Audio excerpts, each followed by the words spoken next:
Bueno, acá estamos de nuevo con estas conversaciones en cuarentena y hoy me voy a dar el lujo de conversar con el doctor Eduardo Galac, eh, compañerazo y amigazo de La Plata, que bueno, que seguramente muchos de los que vayan a ver este video lo han leído su tesis sobre historia de la educación física. Y así que bueno, gracias Edu por este momento. El placer es mío estar acá. Vengo siguiendo tu canal y soy un fiel seguidor. Ahora estar del otro lado de la pantalla, todo un desafío. Bueno, Edu, hoy estoy con ganas de preguntarte esto. ¿Desde cuándo hay educación física en la Argentina? Esa es una pregunta que vengo arrastrando, o me viene arrastrando uno de los dos desde hace un tiempo. Es una pregunta por demás tensionadora porque hay distintas maneras de responderla. Yo siempre trato como de colocarla en 4 modalidades de respuesta. Uno podría responder, ¿de cuándo hay educación física? Desde que alguien le enseñó al otro a lanzar, a correr, desde que alguien le enseña el control de esfínteres a sus hijos. Digo, hay educación física, vamos a decir, como lo digo en la tesis, con minúsculas, desde que alguien enseñó a otro distintas maneras. Es una manera de responder de cuándo hay educación física. No es esa la que se esconde atrás de la pregunta, porque llega un momento en el cual, cuando uno dice educación física hoy, se refiere a una manera particular. Y uno podría decir, bueno, hay educación física desde que las escuelas argentinas tienen educación física. Educación física siempre hubo en las escuelas argentinas, desde antes de la ley 1420, pero uno puede identificar ese momento, en 1884, como un momento para responder, bueno, hay educación física desde que se sistematiza el sistema educativo, existe una educación común y uno de los ejes es la educación física, aunque en aquel entonces existían distintas maneras de llamarlo: gimnástica, gimnasia, calistenia, ejercicios físicos, ejercicios militares, y algo poco sabido, cómo Sarmiento quería llamar a nuestra disciplina de educación física, que la quiso llamar Gimnasia Militar Argentina. Wow, No me veo llamándome, hola, ¿qué tal? Soy maestro de Gimnasia Militar Argentina, wow. sépanlo. Pero así la quiso llamar, por lo menos en uno de sus escritos. Pero más allá de eso, tenemos esas dos primeras maneras, y a mí me gusta pensarlo no de esas dos, sino de una tercera y una cuarta. Hay educación física desde que hay profesores de educación física o profesionales en educación física, que desde ahí arranco vendría a ser el momento en el cual empieza a constituirse el campo de la educación física. Y una cuarta, que para mí es el desafío más interesante, que es el de, hay profesores de educación física desde que hay profesores formados por otros profesores, porque los primeros centros de formación, los que daban clases no eran de educación física. Siempre vamos a caer en las mismas críticas que siempre pensamos, ¿no? Los primeros fueron médicos, los primeros fueron deportistas, los primeros fueron gente que venía del ámbito militar. Y bueno, en algún momento alguien se tuvo que formar para formar a otro. Los padres de la educación física, ninguno tenía título Claro. de profesional en educación física. Y entonces, en el juego entre esta tercera y cuarta pregunta es lo que me interesa a mí, porque es la idea entre pasar de una producción de saberes de la educación física a una reproducción de una práctica y un oficio específico de la educación física. ¿Desde cuándo hay educación física? Se puede responder de las 4 maneras. Yo creo que, sobre todo desde esta última, por el hecho de que hay un momento particular en el cual se sistematiza, bueno, a partir de acá, a la gente que enseña esto, todos la vamos a llamar educación física. Yo lo digo en la tesis de esta manera. Simbólicamente, la educación física nace el 9 de marzo de 1903, que es cuando Romero Brest dice, bueno, manda una carta al ministro de La carta. Instrucción Pública y le dice, todo esto que se está haciendo, llamémoslo de una manera. Y a partir de ahí uno puede empezar a hablar de una educación física, ahí sí, en mayúscula. Pues es que cuando yo te escuchaba recién, también pensaba en esta cuestión que suele verse en los programas de historia de la educación física en los profesorados. Esta cuestión de, bueno, y cómo todo lo anterior, qué era, por qué tomar esa visión tan colonial de la educación física, ¿no? Adoptemos esta mirada eh, decolonizadora y demás, y un poco se pierde por ahí la precisión respecto de lo que se quiere contar, ¿no? Respecto de la historia de la educación física, se pierde un poco la precisión. ¿Qué pensás? ¿Viste esas posiciones que entienden que educación física, como decías vos, y bueno, si habría que contarla desde el principio, entendiendo a la educación física igual movimiento, bueno, habría que empezar en las cavernas, como empiezan algunos programas de educación, de historia de la educación física. ¿Qué pensás de eso? Bueno, primero que esta idea de una educación física más o menos colonizada es desde donde uno mire, desde uno se pare políticamente para mirar la historia. Porque claramente los padres de la educación física, la Argentina tiene una importante producción de una historia particularmente argentina, a diferencia de otros países que inclusive es muchísimo más colonizada su historia. Sin embargo, los que nosotros nombramos como los padres de, siempre el argentino buscando necesitar una figura, ¿no? Y todos conocemos la historia de Romero Brett como si Sí, fuese sí, el sí, único que dio clase. sí, sí. Pero, ¿a quién leía? ¿A quién citaba? ¿Con quiénes se manejaban esos primeros padres fundadores, vamos a decir así? Y la mayoría eran europeos, y hay cierta idea colonizada de lo que es la educación física, porque la educación física nace en Europa y llega acá de la misma manera que llegaron los europeos, llega importada. Y déjame decirte al respecto dos cositas. La primera, mira, más que una visión europeizante o europeizadora de esa historia de la educación física, a mí lo que me interesa es lo que funcionaba como una retórica legitimadora. Tanto los primeros profesores de educación física egresados de la Escuela de Gimnasia y Esgrima Militar del Ejército, como los del Instituto Nacional de Educación, citaban a las mismas personas, se referían a las mismas personas. No es que unos hablaban de unos fisiólogos y los otros hablaban de otros autores, no, utilizaban los mismos autores, pero se utilizaban para cosas diferentes. Yo creo que ninguno de los dos los interpretaba del todo así, a rajatabla, sino que trataban de una visión ecléctica, tratar de tomar, bueno, de Lagrange, Tissier, de Menis, Mozo, y aplicarlo a las ideas que les servían. Entonces, ¿hay una visión colonizadora? Sí, pero porque hay una visión colonizadora de la ciencia. Lo que intentaban era utilizar el conocimiento científico de la época como una retórica legitimadora de las prácticas que hacían, que eran diferentes para cada caso, pero que usaban los mismos autores. Entonces hay una colonización mucho más que de la educación física, de lo que se entiende por científico en el proceso de nacimiento de la educación Claro, física. claro. Y la segunda cuestión, te voy a dar un ejemplo que justamente bien actual, vamos a decir, por más que hablemos de la historia de la educación física. Este año, hace poco, salió una serie, no sé si la viste, que se llama The English Game, Sí, Juego de sí, Caballeros. sí, sí. Tuvo bastante repercusión y la gente que trabaja en educación física toda la vemos. Como serie, los diálogos y la dirección no me parece para nada resaltable, tiene muy buena ambientación y tiene una idea bastante interesante de lo que es lo deportivo en esa serie, eh, respecto de el juego de caballerosidad. De hecho, es muy interesante que el nombre es The English Game, el juego inglés, y acá se lo tradujo rápidamente como inglés igual caballerosidad. Es más, si uno se pone a hilar atentamente, lo interesante es The Scottish Game, o sea, la manera de los escoceses de Entonces, jugar, que es la que le cambia que es la que a los viene, ingleses. exacto.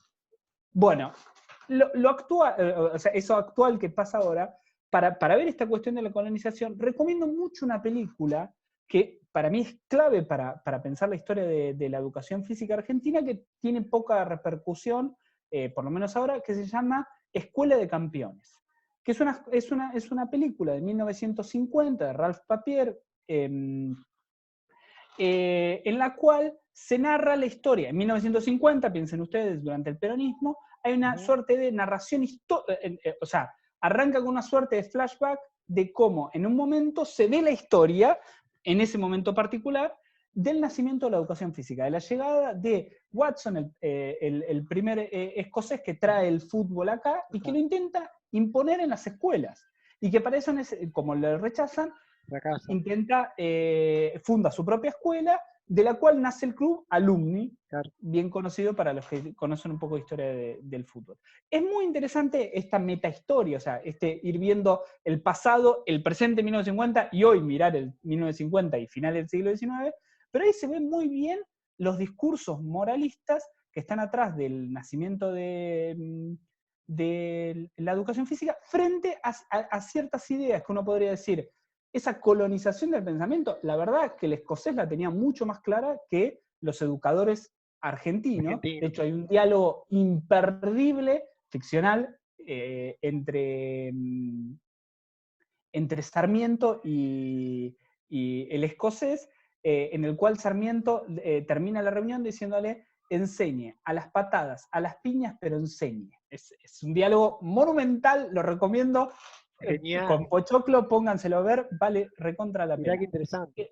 Pero ahí lo que es lo que muestra esta película, lo que muestra este ejemplo, lo que muestra The English Game, y lo que muestra, si que vos querés, lo que está atrás de la pregunta por la colonización, es que la historia de la educación física, más que una historia de la educación física, es una historia de la educación moral. Claro. Es una historia de cómo se ha intentado, a través de prácticas corporales, transmitir un sentido moral claro. Sí. Y eso está claro en estos ejemplos que te quiero decir, y ahí existe la colonización, y no está tanto en una cuestión disciplinar de la educación física, como en sentidos, vamos a decir así, pedagógicos por la educación moral, como científicos por los discursos que argumentan para qué hacer actividad física. Sí. Dos cositas. Primero, esto que decías, ¿no? Que alguna vez tuvimos esta charla medio improvisada sobre que las partes que venían creando acá de la educación física, tanto, bueno, por ahí eh, en tu texto vos lo señalás como la parte militarista y la parte científica, leían los mismos autores.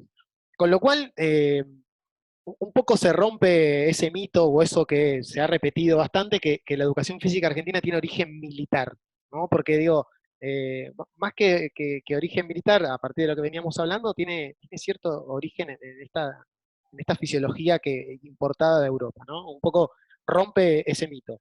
Y otra cosa que quería comentar así, es que me parece como bastante revelador en algún punto esto que mencionás de la meta historia, ¿no? Me parece muy interesante poder pensar a la historia así, ¿no? Es algo que por ahí también yo por lo menos lo vengo pensando a partir de la formación de posgrado que hemos tenido. En este sentido me parece muy interesante, porque de alguna manera ayuda a correr un poco el telón, ¿no? El telón que a veces queda oculto ahí por cuestiones políticas, como mencionamos al principio, ¿no? Mira, de esto último, arranco por esto último. Un texto revelador para el desarrollo de mi tesis fue una radiografía que hace el ministro Vivanco 50 años después de la ley de 1420, en el cual hace una suerte de evaluación de qué pasó en estos 50 años. Y a mí me sirvió para ver, porque es una visión en un momento álgido de la historia de la educación física, vamos a decir, década 20, 1920, 1930, y mira la historia, y cuando ahí la miras de un lugar y dice, bueno, recorto de todo ese pasado y digo, la educación física fue esto para hacer esto. Y entonces esa meta historia para mí es muy interesante ver no solamente fuentes primarias, sino fuentes secundarias históricas, que no es lo mismo que fuentes secundarias que podrían ser, no sé, mis textos, ¿no? Sí, sí, O sí, los sí, sí. o lo que sea. Fuentes secundarias históricas que puedan leer la historia son muy interesantes. Y respecto de lo otro que vos decías, voy a ahondar un poquito más en eso. En general, en esta idea de que la educación física nació militarista, primero hay que ver en el siglo XIX cuáles eran las dos principales instituciones estatales. Claro. Eran la escuela y el ejército. Eran a los dos lugares donde llevan. Y no es casualidad que la educación física se haya desarrollado en las dos principales instituciones. Hay lugares donde primero llegó el tiro federal y después llegó la escuela. Entonces, es una dicotomía que en realidad en su fondo es falsa, cobra importancia Claro.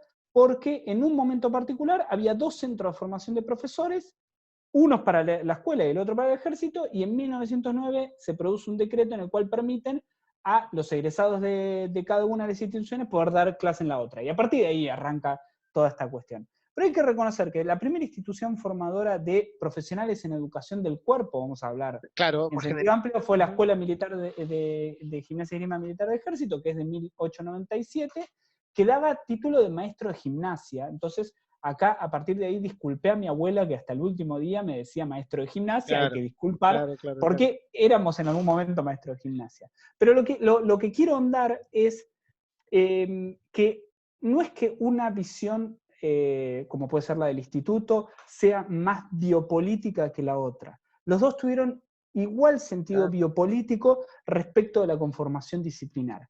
La diferencia es que desde dónde se paraban. Otra de las críticas en general me lleva tiempo, pero trato de sostener, ¿no? Uno tiende a pensar la idea militarista como estos eran más autoritarios. Ah, ¿qué? ¿En el instituto no Claro, eran autoritarios? Lean la biografía de Jorge Romero Brest, el hijo de Romero de Brest, que Romero llama Brest. a su padre de dictador. O sea, son visiones de la época. Obviamente que hay cierto espíritu donde se prioriza, por ejemplo, lo colectivo por sobre lo individual, en la Escuela de Gimnasia y Esgrima Militar del Ejército, y un espíritu mucho más ligado a reivindicar la cuestión individual que favorezca al colectivo en el Instituto Nacional de Educación Física. Hay posicionamientos al respecto, pero los dos son posicionamientos biopolíticos que utilizan los mismos autores, que dicen cosas diferentes, que ponen de manifiesto cosas, contenidos diferentes. Por ejemplo, Romero Brest tardó en ayornarse, pero siempre fue muy en contra de los deportes como parte de la educación física, a diferencia de la Escuela Militar de Gimnasia y Esgrima, que fueron artífices necesarios para que hoy identifiquemos ser profesor profesional en educación física con dar clase de deporte. Mira, Si fuese por esa primera historia, me, me- los deportes estarían me- fuera. me leíste la mente, porque justamente estaba pensando en esta cuestión del deporte, ¿no? Cuando te escuchaba hablar, decía, y qué loco también lo del deporte, ¿no? Yo vengo pensando hace bastante como una suerte de hipótesis, que algún día quizás se convierta en una investigación, Ojalá. ¿no? Ojalá. Pero digo, cuánta coincidencia que hay en el estado del deporte actual, de cómo está el deporte hoy en la República Argentina, en cómo entró el deporte a la República Argentina. O sea, ¿a qué voy? Cómo el deporte quedó por fuera de la escuela y todo lo que ocasionó que haya quedado por fuera de la escuela, ¿no? Siempre hago esta comparación que por ahí es bastante violenta, pero es figurativa, ¿no? Yo siempre le digo a mis alumnos, ustedes a Michael Phelps lo conocen todos, ¿no? 24 medallas de oro colgaditas acá. Pero piensen que ese pibe aprendió a nadar en la escuela. O sea, su desarrollo deportivo fue en la escuela. Bueno, acá, de alguna manera, el deporte queda por fuera de la escuela, ¿no? Y creo que me parece que la falta de deporte en la escuela hoy, me parece que tiene que ver con esos inicios del deporte y ahora que lo decís y lo recuerdo, este rechazo de Romero Brest para con el deporte, ¿no? Arriesgada tu hipótesis, pero te aliento a que la sigas. Es muy interesante. eh, Tiene que ver, obviamente, con tradiciones históricas de cada uno de los países. Sí es cierto que hay que tener en cuenta lo siguiente. Mira, el sistema argentino de educación física es el sistema oficial que logra imponer a Romero Brest, que lo logra imponer en la única ley de educación física que hemos tenido, que es el Plan de Enseñanza y Educación Física Nacional de 1905. Ahí prohíbe o mejor dicho, deja de lado los deportes. Y entonces hay que empezar a ver un par de cuestiones. La primera, así como deja de lado los deportes, está incluida la gimnasia, que hoy hay una versión deportiva de la Ujú. gimnasia, está incluido el atletismo, que hoy vemos una versión deportiva del atletismo, está incluida la esgrima, también hay una versión deportiva, y está incluido el tiro, que esa es la gran pelea que él tiene con después el ejército, esta es otra historia. Pero lo que te quiero decir es, bueno, primero, también hay que ver qué entendían cada uno por deporte, porque sería demasiado amplio o demasiado grande la afirmación, no había deporte en las escuelas. No había deporte como tal, Romero Brest lo criticaba, lo llamaba deportismo, un movimiento que llevaba a la violencia, que llevaba cierta cuestión de profesionalización, pero el sistema argentino de educación física estuvo vigente hasta 1938. Claro. Si alguien piensa que hasta 1938 las escuelas no enseñaron deporte, es porque se da cuenta, en 1938 ya íbamos por el segundo o tercer campeonato mundial de fútbol, digo, ya había Lo que pasa es que se lo llamaba de otra manera, y ahí aparece algo que hoy tiene mucha importancia para nosotros, lo que pensamos, que es la idea de juegos deportivos, deporte jugado, que ahí no tenía tanto misterio. A eso se le llamaba juego, y se jugaba, por ejemplo, el fútbol, pero era un juego, y a eso se le llamaba juego y estaba incluido como parte del contenido del juego.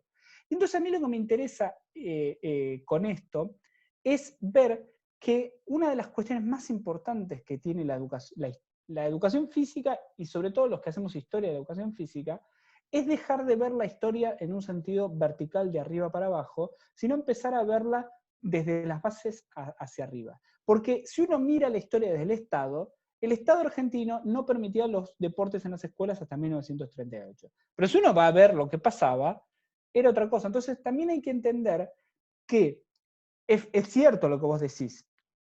Phelps aprendió a nadar en las escuelas, pero hay que ver también en qué escuela, cómo se produjo, porque si no tendríamos millones de Phelps. No, no, Entonces, seguro. no, pero con esto retomo ese ejemplo por lo que decís, pero lo que me parece interesante es seguir tensionando la relación entre las prácticas y la oficialidad de esas prácticas. Claro, a eso voy. Porque muchas veces nos hemos quedado con el discurso oficial y no hemos adentrado en ciertas cuestiones que tienen que ver. Y mirá, si uno quisiera contraargumentar lo tuyo, te diría, no hay jugador, en Maradona y Messi, yo estoy seguro que parte de lo que aprendieron en la escuela. Claramente no es a donde vos vas. O sea, Claro, claro, claro, no sí, es sí, esa sí. visión deportivista, pero sí es importante ver, bueno, cuáles son las relaciones que tenemos, las prácticas de la educación física con la oficialidad, con lo que está escrito, con lo que Claro. está Hoy impreso. hoy por hoy, por ejemplo, no hay un sistema de competencia escolar, por ejemplo. O sea, si yo quiero desarrollar, tener un cierto desarrollo deportivo, Ujú. tengo que recurrir a otra institución que no sea la escuela. Porque la escuela no cuenta con un desarrollo. Incluso, a ver, en la provincia de Buenos Aires hace unos años, eh, la crítica hacia el deporte era que era muy competitivo. Y por eso fue que se reformuló en términos de lo que conocemos hoy como iniciación deportiva o juego, lo que Claro. mencionabas hoy, juego deportivo y demás, ¿no? Pero bueno, eh, derivó en el deporte. Edu, No, como para... yo ahí en ese punto, solo para decir algo, también hay que ver ahí cómo se forman los profesionales en educación física. Tenemos una visión, lo pongo en términos de pregunta, ¿tenemos una visión de que es en la escuela que tenemos que desarrollar los deportes? Ah, ¿O tenemos una visión pedagógica de los juegos, las gimnasias y un poco lo deportivo para las escuelas y una formación deportivista, si vos querés, para fuera de las escuelas? Habría que también analizar cómo nos formamos. sí, eso también, eh, hay discursos que piensan en eso. De hecho, acá en la ciudad de Mar del Plata, algunas veces también lo hemos charlado, parece ser que cada instituto en el imaginario forma para cada cosa. Entonces tenés al 84 que forma para lo escolar, Quilmes que es más deportivo, y que el otro que trabaja más en función de lo recreativo, pero son todos imaginarios. Ahora, esos imaginarios, digo, tienen su sede, Operan. operan, tal cual, operan y tienen su sede en ideas que piensan que, esto que decías vos recién, ¿no? Que parece ser que la escuela es como ahí el primer lugar en donde hay que hacer cosas, o sea que hay una educación física para cada lugar, ¿no? Claro. Pero Es- ¿qué sería de los teóricos sin esos imaginarios? No tendríamos nada que hacer. claro. Bueno, Edu, como para ir cerrando la charla, eh, y claramente te comprometo a por ahí continuar con Cuando otros quieras. temas en próximas conversaciones. Eh, Dos palabritas así del lugar de lo moral en todo esto, que siempre me resultó interesante el análisis que haces. Mira, así como antes hablaba de que hay distintos nombres de la educación física, gimnasia, calistenia, ejercicio físico, también es interesante ver la historia de cómo se lo ha llamado de esta manera. Ha habido tanto una educación moral, ha habido tanto una educación espiritual, ha habido distintas cuestiones. Y me voy a remitir a un debate que fue el debate que se dio cuando se promulgó la ley 1420, sobre todo en el Congreso Pedagógico 2 años antes, en 1882, de si incluían o no o sea, si la educación tenía que ser intelectual, moral y física, o intelectual, moral, física y espiritual. Y se dejó de lado lo espiritual con esa idea, sobre todo, de tratar de que sea laica, porque lo espiritual se sobreentendía y va a estar dado por toda la educación religiosa. Y es muy interesante, uno de los libros más interesantes de la historia de la educación física argentina es El sentido espiritual de la educación física, así se llama, de Romero Brest, en el cual bastante tiempo después, te estoy diciendo 3 décadas después, vuelve a la carga tratando de resignificar qué es lo espiritual de la educación física. Al mismo tiempo, la gente del ejército, Embrioni, saca un libro en el cual copia, pero te estoy diciendo, no existía control C, control V en esa Claro, época, pero sí, sí. copia textual muchas cosas, pero cambia esa palabra. Y la Es cambia por una palabra muy interesante, que es voluntad. voluntad. Sabía que ibas a decir eso, sí. Sí, Es impresionante. muy interesante ver cómo lo moral en algún momento puede ser interpretado como lo colectivo, lo espiritual como lo individual, y la voluntad como eso que nace en contraposición a lo espiritual. Y hay ahí una serie de cuestiones muy interesantes para seguir desarrollando. Bueno, nos recomendaste una película, Escuela de Campeones, y este libro, El sentido espiritual de la educación física, que debe ser sumamente interesante. Eso, Y si alguien lo quiere, te lo pide, se los paso digital. Y la próxima charla tranquilamente puede ser sobre la dimensión estética de la educación física, que es un tema seguramente, que hace seguramente, falta seguir charlando. seguramente, que hay que decirlo. Edu, muchas gracias. Un placer, como siempre, conversar con vos. El placer es mío. Nos vemos.